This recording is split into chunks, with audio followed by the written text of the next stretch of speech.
ଆଜିକାର ଗଳ୍ପ ଈଶ୍ୱର ଦର୍ଶନ। ଜଣେ ଭଦ୍ର ବ୍ୟକ୍ତି ତାଙ୍କ ଗୁରୁଙ୍କୁ କହିଲେ, ଆପଣ ତ ବରାବର କହନ୍ତି ଯେ ଈଶ୍ୱର ଡାକ ଶୁଣନ୍ତି। ମୁଁ ତ ଡାକି ଡାକି ହାଲିଆ ହେଇଗଲିଣି, କାହିଁକି ଈଶ୍ୱର ମୋ ଡାକ ଶୁଣୁନାହାନ୍ତି?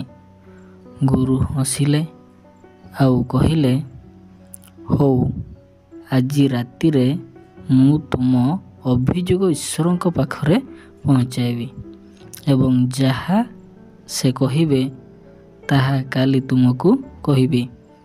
ପରଦିନ ସକାଳେ ଭଦ୍ରଲୋକ ଗୁରୁଙ୍କ ଠାରେ ଉପସ୍ଥିତ ହେଲେ ଓ ପଚାରିଲେ, ଆଜ୍ଞା ପଚାରିଲେ? ଗୁରୁ କହିଲେ, ହଁ ପଚାରିଥିଲି ଏବଂ ଈଶ୍ୱର କହିଲେ ଯେ ତୁମେ ଡାକିଲା ମାତ୍ରକେ ସେ ତୁମ ପାଖକୁ ଆସୁଛନ୍ତି, କିନ୍ତୁ ତୁମକୁ ପାଉନାହାନ୍ତି, ତେଣୁ ଭେଟ ହୋଇପାରୁନାହିଁ। ଭଦ୍ର ବ୍ୟକ୍ତି କହିଲେ କି ବିସ୍ମୟର କଥା! ମୁଁ ତ କୁଆଡ଼େ ଯାଏ ନାହିଁ, ଘରେ ଥାଏ ବା ଦୋକାନରେ ଥାଏ ବା ଏହି ସହରର ଭିତରେ ବୁଲାବୁଲି କରୁଥାଏ, ମୋତେ କେମିତି ଈଶ୍ୱର ପାଇଲେ ନାହିଁ?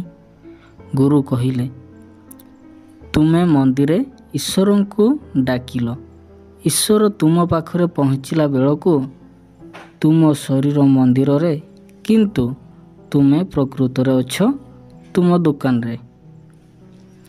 ଦୋକାନରେ ଥାଇ ଡାକିଲେ ପ୍ରଭୁ ପହଞ୍ଚି ଦେଖନ୍ତି ତ ତୁମେ ସେଇଠି ବସିଛ ସିନା, ତୁମେ ଅସଲରେ ଅଛ ତୁମ ଘରେ।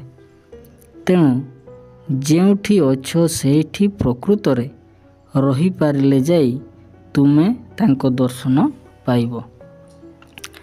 ଆମେ ସମସ୍ତେ ସେହିଭଳି କରିଥାଉଁ ବୋଲି ଈଶ୍ୱରଙ୍କ ଦର୍ଶନ ପାଉନା। ଗୁରୁ ଯାହା କହୁଛନ୍ତି ଭଦ୍ର ବ୍ୟକ୍ତି ତାର ଅସଲ ମର୍ମ ବୁଝିପାରିଲେ ଏବଂ ବୁଝିଲେ ଯେ ଈଶ୍ୱରଙ୍କ ଦର୍ଶନ ଲାଗି ନିଜକୁ ବଦଳାଇବାର ସାଧନା ଆବଶ୍ୟକ।